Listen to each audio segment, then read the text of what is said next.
Hello everyone, welcome to my channel. In this video we are going to discuss the very important events and dates for your examination point of view.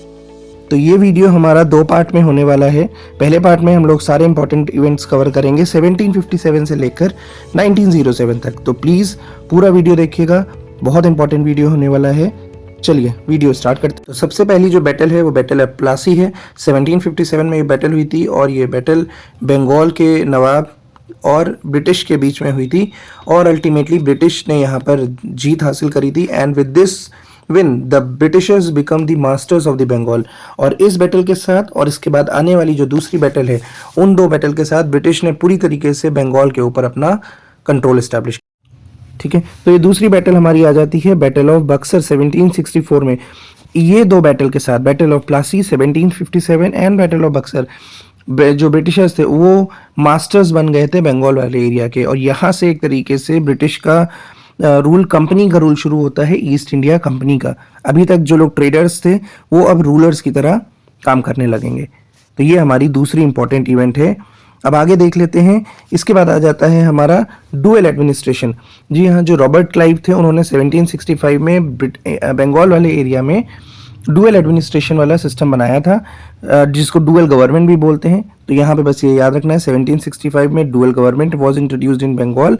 Bye whom? It was introduced by Robert Clive. फिर आगे देख लेते हैं और भी कई तरीके के सिस्टम ब्रिटिशर्स ने लेकर के आए. जैसे परमानेंट सेटलमेंट इंट्रोड्यूस करा था 1793 में लॉर्ड कॉर्नवालिस में, जिसमें जो लैंड राइट्स होते थे, जमींदारी सिस्टम एक तरीके से इसको बोला जाता था, जमींदार्स को लैंड के राइट्स दिए जाते थे इसमें. तो यहाँ पे ईयर याद रखना है 1793. एंड ये जो परमानेंट सेटलमेंट था ये किसने इंट्रोड्यूस करा था? लॉर्ड कॉर्नवालिस ने. नेक्स्ट हमारा है subsidy alliance. This system was introduced by Lord Wellesley in the year 1798.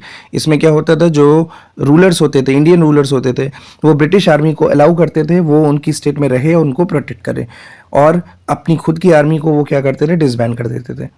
ठीक है, एक तरीके से ब्रिटिशर्स ने यहाँ ये जो सिस्टम इंट्रोड्यूस करा था, इस सिस्टम के थ्रू उन्होंने जो इंडियन रूलर्स थे उनकी पावर को कंट्रोल कर लिया था. ठीक है, नेक्स्ट हमारा है सती एबोलिशन. ठीक है, 1829 में हुआ था. राजा राम मोहन रॉय के एफर्ट से करा गया था, सती को एबॉलिश करा गया था. और किसने करा था? Who was the viceroy? Lord William Bentinck. तो यहाँ पे ये चीज़ें याद रखनी है. सती एबोलिशन कब एबॉलिश करी गई थी? 1829 में. किसके एफर्ट लगे थे? राजा राम मोहन रॉय ने करा था. और who was the viceroy? Lord William Bentinck. यहाँ पे इतनी चीज़ें याद रखनी है. Now next is doctrine of lapse. This doctrine was introduced by Lord Dalhousie from 1848 to 1856, जिसमें जो रूलर्स होते थे अगर उनके पास अपना खुद का बेटा नहीं है, एडॉप्टेड सन है, तो उसको प्रॉपर्टी में राइट नहीं दिया जाता था. और इस पॉलिसी का यूज़ करके ब्रिटिश ने बहुत सारी स्टेट को एक्वायर कर लिया था, बहुत सारा एरिया एक्सपेंड करा था. ठीक है, और रानी लक्ष्मीबाई वाली भी बात यहीं पर आती है. ओके, नेक्स्ट है हमारा रिलीजियस डिसेबिलिटी एक्ट. इसको भी लॉर्ड डलहौजी ने इंट्रोड्यूस करा था 1850 में. इस एक्ट के अकॉर्डिंग जो लोग किसी और रिलीजन में कन्वर्ट होते थे उनको उनके फादर की प्रॉपर्टी में राइट्स मिलने लगा. पहले राइट्स नहीं मिलते थे, लेकिन इस एक्ट के बाद उनको भी राइट्स मिलने लगे अपने फादर की प्रॉपर्टी में, जो लोग किसी और रिलीजन में कन्वर्ट हो रहे थे. इसके बाद नेक्स्ट आ जाता है हमारा Inam commission. Inam commission is related to land revenue, land record 1852 में बनाया गया था. और इस इनाम कमीशन के बेसिस पे बहुत सारे लोगों की जमींदारी छीन ली गई थी. इसमें बस इतना ही याद रखना है, इनाम कमीशन ईयर और किससे रिलेटेड था. नेक्स्ट है हमारा पोस्ट ऑफिस एक्ट. ये भी लॉर्ड डलहौजी लेकर के आए थे. इसमें क्या करा गया था, जो इंडियन सिपॉयज होते थे उनको फ्री पोस्टेज अलाउड करा गया था.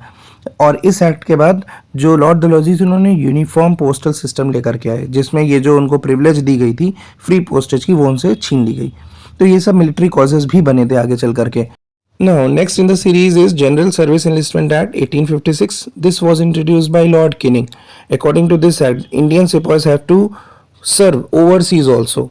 They have to cross the seas. And according to Indian religion, Hindus were forbidden to cross the seas. और इसको भी जो इंडियन सिपॉयज थे उन्होंने अपने रिलीजन के अगेंस्ट माना था. ये भी एक तरीके का डिसकंटेंटमेंट डेवलप कर रहा था इंडियन सिपॉयज के अंदर. नेक्स्ट आ जाता है इसके बाद हमारा 1856 का विडो रीमैरिज एक्ट. इसको भी लॉर्ड कैनिंग ने इंट्रोड्यूस करा था और ये एक तरीके का रिफॉर्म था जिसमें बहुत प्रोमिनेंट रोल प्ले करा था ईश्वर चंद्र विद्यासागर. लेकिन उस समय के लोगों ने इस एक्ट को भी क्या माना? जो ब्रिटिशर्स हैं वो हमारे सोशल कस्टम्स में क्या कर रहे हैं, इंटरफेरेंस कर रहे हैं, और लोगों ने इस एक्ट को भी गलत तरीके से ले लिया। Now next is annexation of Awadh. 1856 में लॉर्ड डलहौजी ने अवध को भी एनेक्स करा था, लेकिन डॉक्ट्रिन ऑफ लैप्स के बेसिस पे नहीं। उन्होंने किस बेसिस पे अवध को एनेक्स करा, मैल एडमिनिस्ट्रेशन के बेसिस पे। कब एनेक्स करा, 1856 में। किसने करा, लॉर्ड डलहौजी ने, और कोई पॉलिसी इस पर लागू नहीं हो रही थी अवध के ऊपर, तो उन्होंने एक झूठा मैल एडमिनिस्ट्रेशन का ग्राउंड बना करके अवध को एनेक्स कर लिया था। इसके बाद नेक्स्ट आ जाता है हमारा very important introduction of Enfield rifle. ये क्या है, ये 1857 की रिवोल्ट का इमीडिएट कॉज बना था, जिसमें क्या होता था, जो इनफील्ड राइफल थी उसमें जो लोडिंग प्रोसेस होती थी, उसमें दांतों से यूज़ करके कार्ट्रिज को खोला जाता था, और वो जो टीयर करते थे उसको अफवाह फैल गई थी कि उसमें काऊ और पिग का मीट यूज़ करा गया था। अब वो अफवाह थी या सच थी, लेकिन उसी की वजह से जो 1857 का रिवोल्ट था उसकी कहीं ना कहीं शुरुआत होती है। अब आगे देखते हैं, और उसी चीज़ को देखो यहाँ आगे बढ़ाते हुए 26 फरवरी 1857 को पहली बार 19th नेटिव इन्फेंट्री जो कि बंगाल में थी, उसने कार्ट्रिजेस का यूज़ करने से मना कर दिया। तो यानी कि यहाँ से वो जो ब्रिटिशर्स ने इंट्रोड्यूस करा था इनफील्ड राइफल, यहाँ से ये चिंगारी उठी थी। कहाँ से, 19th नेटिव इन्फेंट्री 26 फरवरी 1857। इसके बाद आगे देखते हैं 29 मार्च 1857, यहाँ पे मंगल पांडे ने एक ब्रिटिश ऑफिसर को मार देते हैं, इसी चीज़ को अपोज करते हुए कि जो हमारे धर्म को क्या कर रहे हैं, खराब कर रहे हैं, चाहे वो हिंदू हो या मुस्लिम हो। तो एक तरीके से यहाँ पे मंगल पांडे ने वो यूनिटी लेकर के आए थे यहाँ पर। लेकिन आगे ब्रिटिश क्या करते हैं, मंगल पांडे को मौत की सज़ा दे देते हैं, डेथ पेनल्टी दे देते हैं।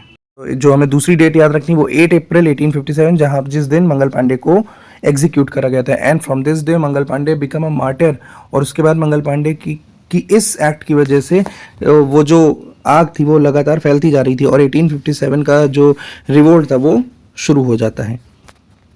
देन नेक्स्ट हमारा है, जब हमारा 1857 का रिवोल्ट खत्म होता है तो गवर्नमेंट ऑफ इंडिया एक्ट आता है, जिसमें कंपनी का रूल खत्म हो जाता है, और कंपनी के रूल की जगह किसका रूल आता है, क्राउन रूल। यानी कि अब सीधे ब्रिटिश गवर्नमेंट रूल करने लगी। और ये किसके टाइम पीरियड में आया, लॉर्ड कैनिंग के समय, government of India act 1857। Now next is queen Victoria's proclamation. इसमें भी डेट याद रखनी है, 1 नवंबर 1858, जिसमें क्वीन विक्टोरिया ने बहुत सारे वादे करे कि वो इंटरनल पॉलिटिक्स में नहीं करेंगे, आर्मी का नंबर कम करेंगे, ऐसे बहुत सारे उन्होंने प्रोक्लेमेशन में अपनी बातें कही थी। ये इसमें प्रोक्लेमेशन वाले पॉइंट देख लेना। Then another important date 1856, queen Victoria has assumed the title of empress of India. ये ईयर इंपॉर्टेंट है क्योंकि इस ईयर में एक इम्पॉर्टेंट वाइसरॉय आते हैं, लॉर्ड लिटन, उनकी कई सारी पॉलिसीज़ अभी हम देखेंगे। तो पहली आ जाती है 1877 में लॉर्ड लिटन ने ग्रैंड दिल्ली दरबार ऑर्गेनाइज करा था, और इस पर उन्होंने बहुत खर्चा करा था। वहीं पे उस समय इंडिया में बहुत सारी जगह फेमाइन्स आ रखी थी, उसके लिए उन्होंने कुछ भी नहीं करा। इसके बाद नेक्स्ट आ जाता है वर्नैकुलर प्रेस एक्ट 1878 का, लॉर्ड लिटन ने लेकर के आए। अकॉर्डिंग टू दिस एक्ट जितने भी इंडियन प्रेस हुआ करते थे, लोकल न्यूज़पेपर हुआ करते थे, वर्नैकुलर लैंग्वेज में हुआ करते थे, उस पर रोक लगा दी गई। और इसी के चलते कई जो न्यूज़पेपर थे वो रातों रात इंग्लिश न्यूज़पेपर में कन्वर्ट हो गए। Then another regressive step taken by Lord Lytton was Indian Arms Act. According to this act जो इंडियंस होते थे उनको आर्म्स कैरी करने के लिए लाइसेंस की ज़रूरत थी, वहीं पे जो ब्रिटिश होते थे उनको कोई भी लाइसेंस की ज़रूरत नहीं होती थी आर्म्स रखने के लिए। तो ये भी एक रिग्रेसिव स्टेप था जो लॉर्ड लिटन लेकर के आए थे। नेक्स्ट आ जाता है हमारा इल्बर्ट बिल कंट्रोवर्सी। क्या थी ये कंट्रोवर्सी, इसमें बोला गया था कि जो इंडियन जजेस हैं वो ब्रिटिश सब्जेक्ट्स को ट्रायल कर सकते हैं, यानी कि जो ब्रिटिश सब्जेक्ट्स हैं उनका केस कौन सुन सकता है, इंडियन जजेस। तो ये उनकी एक तरीके से रेशियल सुपरमेसी के अगेंस्ट था, तो ये बिल पास भी नहीं हो पाया और यही कंट्रोवर्सी बन गई। देन नेक्स्ट इवेंट इज़ ब्रह्मो समाज। कब बनाया गया, 1828 में बनाया गया। किसने बनाया, राजा राम मोहन रॉय ने। ठीक है, अपनी आइडियोलॉजी को प्रमोट करने के लिए उन्होंने ब्रह्मो समाज की स्टार्टिंग करी। देन नेक्स्ट आ जाते हैं हमारे ज्योतिबा फुले। इन्होंने भी एक समाज इस्टेब्लिश करा जिसको कहते हैं सत्य शोधक समाज। और ये जो सब हैं ये सब कौन है, सोशल रिफॉर्मर हैं इंडिया के। इंडिया में बहुत सोशल और रिलीजियस रिफॉर्म्स आए थे और उसमें कुछ प्रोमिनेंट रोल प्ले करा था इन लोगों ने। देन नेक्स्ट आ जाता है एशियाटिक सोसाइटी ऑफ बंगाल। इसको कब बनाया गया, 1784 में। ये यूरोपियंस थे जिन्होंने ये चेंजेस लेकर के आए थे। एशियाटिक सोसाइटी ऑफ बंगाल किसने, सर विलियम जोन्स ने। कब, 1784 में। नेक्स्ट आ जाते हैं चार्ल्स विल्किंस। इन्होंने भागवत गीता को कन्वर्ट करा था इंग्लिश में इन द ईयर 1785। तो चार्ल्स विल्किंस बहुत इंपॉर्टेंट नाम है, याद रखना है। इन्होंने कन्वर्ट करा था, पहले इंग्लिश पीपल थे जिन्होंने भगवत गीता को कन्वर्ट करा था इंग्लिश में। Now moving to the next, East India Association. East India Association को फाउंड करा था किसने, दादा भाई नारोजी ने। कब फाउंड करा था, 1866 में। अब यहाँ से हम जो भी पढ़ेंगे ये हम देखेंगे कि कैसे इंडिया में पॉलिटिकल ऑर्गेनाइजेशन बनना शुरू हुई। तो दो पॉलिटिकल ऑर्गेनाइजेशन है, जिसमें पहली है ईस्ट इंडिया एसोसिएशन, दूसरी देख लेते हैं हमारी इंडियन एसोसिएशन। इसको फाउंड करा था सुरेंद्रनाथ बनर्जी ने 1876 में। तो ये दो इंपॉर्टेंट ऑर्गेनाइजेशन हो गई, पहली हो गई ईस्ट इंडिया एसोसिएशन, दूसरी हो गई इंडियन एसोसिएशन। दोनों बहुत इंपॉर्टेंट हैं, इनके नाम याद रखने हैं, इनका ईयर याद रखना है। नेक्स्ट आ जाता है हमारा इंडियन नेशनल कांग्रेस। ये नेशनल लेवल पे एक पॉलिटिकल पार्टी बनाई गई। कौन सी थी? कांग्रेस। कब बनी? 1885 में बनी। किसने बनाया? और एलन ऑक्टेवियन ह्यूम ने, शॉर्ट में क्या बोलते हैं? A.O. Hume.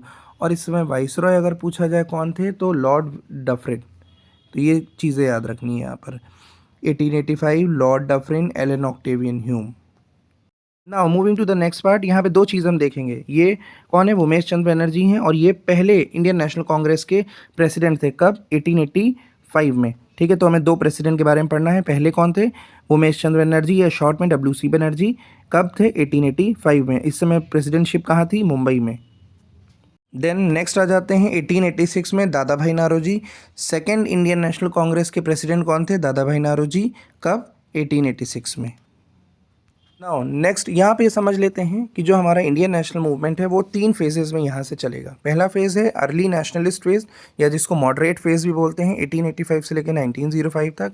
Then assertive phase या एक्सट्रीमिस्ट फेज़ बोलते हैं, 1905 से 1918 तक। एंड लास्ट फेज़ जो हमारा है वो है गांधीयन फेज़, 1919 से लेके 1947 तक। तो ये हमारे तीन फेजेस हैं इंडियन नेशनल मूवमेंट के। Now next is the servant of India society. ये इसको फाउंड करा था गोपाल कृष्ण गोखले ने। कब? 1905 में। और गोपाल कृष्ण गोखले किस उसके थे? He was a moderate.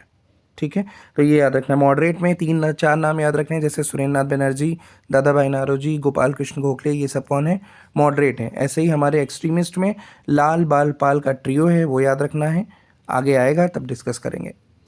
इसके बाद नेक्स्ट देखते हैं, हमारा दो एक्ट यहाँ पे हम पढ़ेंगे। पहला है हमारा कैलकटा कॉरपोरेशन एक्ट 1899 में। ये लॉर्ड कर्जन के समय के सारे एक्ट हैं जो अब पढ़ने वाले हैं।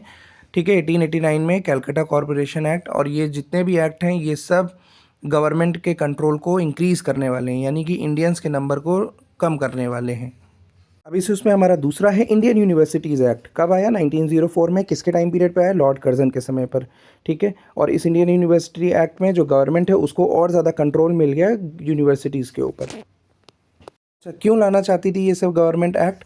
क्योंकि जो उस समय नेशनलिज्म था इंडिया में वो इन्हीं यूनिवर्सिटीज़ में इंक्रीज़ हो रहा था। तो उस नेशनलिज्म को कम करने के लिए ये एक्ट गवर्नमेंट लेकर के आ रही थी। Now the next is the very important, the partition of Bengal. अब नेशनलिज्म को रिड्यूस करने के लिए, क्योंकि जो सेंटर ऑफ नेशनलिज्म था वो था बंगाल, तो बंगाल में नेशनलिज्म को रिड्यूस करने के लिए गवर्नमेंट क्या लेकर के आई? Partition of Bengal. और उसको अनाउंस कब करा? 20 जुलाई 1905 को। ठीक है, यहाँ पे दो कलर दिख रहे होंगे, एक तरफ ईस्ट बंगाल है, एक तरफ वेस्ट बंगाल है। तो ईस्ट और वेस्ट बंगाल में डिवाइड कर दिया गया। यही आगे चल करके बांग्लादेश भी बनता है। तो पार्टीशन ऑफ बंगाल इम्प्लीमेंट कब हुआ? 16 अक्टूबर 1905 को। यानी कि जो अनाउंसमेंट 20 जुलाई को करी गई वो इम्प्लीमेंट कब हुआ? 16 अक्टूबर 1905 को। और इस बीच में इंडिया में बहुत कुछ बदलने वाला था। ठीक है, आगे देखेंगे। यहीं से जो इंडिया में जो मॉडरेट हैं और एक्सट्रीमिस्ट हैं उनके बीच में डिफरेंसेस आ गए।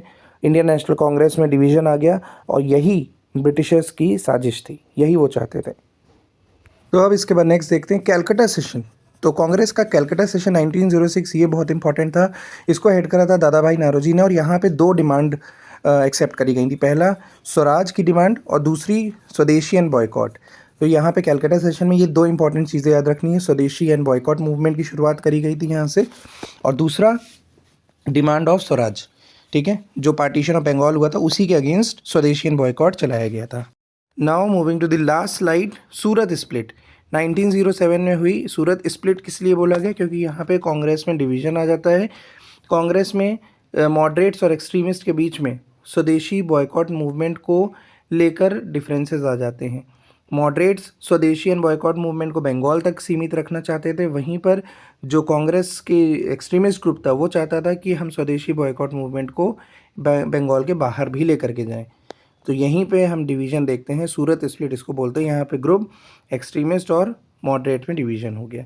एक्सट्रीमिस्ट को कांग्रेस से हटा दिया गया और हम देखेंगे 1916 में जो लखनऊ पैक्ट होगा उसमें ये विंग अगेन ज्वाइन होंगे, कांग्रेस में फिर से यूनिटी आएगी और हमारा जो नेशनल मूवमेंट है वो फिर से एक बार तेज़ी से आगे बढ़ेगा। Thank you so much. इस वीडियो में इतना ही। इसके बाद के जो इवेंट्स हैं और जो डेट्स हैं वो हम लोग एक वीडियो में और कवर करेंगे और पूरी इंडियन हिस्ट्री हमारी कवर हो जाएगी जो भी इंपॉर्टेंट है एग्जाम के पॉइंट ऑफ व्यू से। Thank you so much. Please like share and subscribe to my video. Thank you so much.